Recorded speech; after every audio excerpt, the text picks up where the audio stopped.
வணக்கம். மகா கல்யாணம் சரியில்ல. மகாலட்சுமி சாமி கும்பிட்டுட்டு சமையல் கட்டுக்கிட்டு வராங்க. அந்த இடத்துல அனாமிகா காப்பி போட்டுக்கிட்டு இருக்காங்க. இவங்க கேட்குறாங்க, என்ன பண்ணிக்கிட்டு இருக்கீங்க? நான் காப்பி போடுறேன்னிட்டு. நான் போட்டுக்கிறேன். இந்த இடத்துல நீங்கள் மட்டும்தான் காப்பி போடணுமா? இந்த வீட்டுக்கு நானும் மருமகளாக வந்திருக்கேன். நான் போடுறேன். நீங்கள் மட்டும்தான் காப்பி போடணும். வேலை செய்யணுன்ட்டு எழுதி வச்சிருக்குதா? நானே பண்ணுறேன்ட்டு இவங்க பண்ணிக்கிட்டு இருக்காங்க. இந்த இடத்துல சித்ராவும் காயத்ரியும் கை தட்டிக்கிட்டு வந்து நிற்கிறாங்க. சூப்பர், அவளுக்கு சரியான பதில் எடுத்து கொடுத்தேன்ட்டு இவங்க சொல்கிறாங்க. ஒவ்வொருத்தருக்கு ஒரு ஒரு மாதிரி காப்பி போடணும், நான் போடுறேன்றாங்க. அதுக்கு சித்ரா சொல்கிறாங்க, இங்கே ஒருத்தர் இருக்காங்க, அவங்க எப்பயுமே அவங்களுக்கு தான் தெரியும்னுட்டு இந்த வீட்டையே கண்ட்ரோலில் வச்சுக்கிட்டு இருக்காங்க.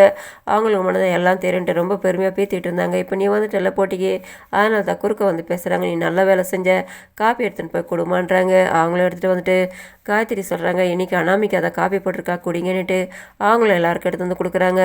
ஒரே நேரத்தில் எல்லாருமே குடிச்சு பார்க்குறாங்க. பார்த்தாக்கா இவங்களுக்கு யாருக்குமே அவங்களுக்கு தகுந்த காப்பியே இல்லை. அதனால் ராஜலட்சுமி சொல்கிறாங்க அனாமிகா கிட்ட, அனாமிகா நீ இப்போ தான் புதுசாக வந்திருக்க, உனக்கு இந்த வீட்டில் யார் யாருக்கு என்னென்ன கொடுக்கணுன்ட்டு தனியாக தெரியாது. அதனால் நீ மகாலட்சுமி கிட்ட எல்லா விஷயமும் கேட்டு தெரிஞ்சுக்கோ.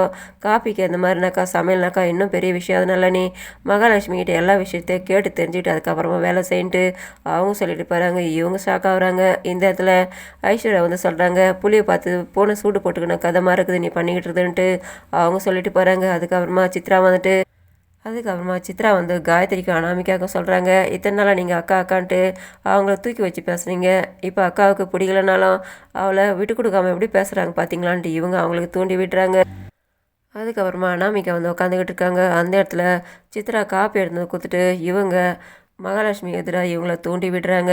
இதே நேரத்தில் சூர்யாவுக்கு ஃபோன் வருது. அவங்களோட ஃப்ரெண்டு ஸ்வேதா ஃபோன் பண்ணுறாங்க. இவங்க ஒரு தடவை ரோட்டில் ஒரு ரவுடியை போட்டு அடித்தவங்க ஈஸ்வரி குடும்பத்தோடவங்க காய்கறி வாங்கிட்டு இருக்கும்போது ரவுடியை போட்டு அடிச்சிருக்காங்க. அவங்க தான் சூர்யாவோட ஃப்ரெண்டாக இருக்காங்க. அவங்க ஃபோன் பண்ணுறாங்க, நாம் ரெண்டு பேரும் ஒரு டைவர்ஸ் விஷயமா வக்கீலை போயிட்டு பார்க்கணுன்ட்டு. சரி போயிட்டு பார்க்கலான்ட்டு அந்த நேரத்தில் மகாலட்சுமி காப்பி எடுத்து கொடுக்குறாங்க. எனக்கு காப்பி டிஃபன் எதுவும் வேணான்ட்டு அவர் கிளம்பிடுறாரு. இவங்க ரெண்டு பேரும் வந்துட்டு ஒரு இடத்துல வராங்க. எதுக்காக இங்கே வர சொன்னிட்டு சூர்யா கேட்குறாரு. ஸ்வேதா சொல்கிறாங்க, இந்த இடத்துல வர சொல்லியிருக்காரு வக்கீல், அதனால் இங்கே வந்து காத்துட்ருக்கலாம், நம்ம இங்கே இருக்கிறது வேணாம், காரில் போயிருக்கலாம் வாண்டி. இவங்க வந்து காரில் உட்காந்து பேசிக்கிட்டு இருக்காங்க.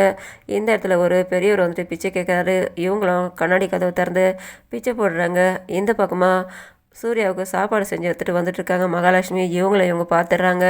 இவங்க அதில் ரவுடி அடிச்சுட்டு வந்தவங்களான்ட்டு இவங்களுக்கு ஞாபகத்துக்கு வருது. இவங்க கிளம்புறாங்க. இவங்களும் கொஞ்சம் தூரம் போய்கிட்டு இருக்கும்போது இவங்க அந்த ஆட்டோ ரிப்பேர் ஆகிடுது. இதோட முடியுது. நன்றி, வணக்கம்.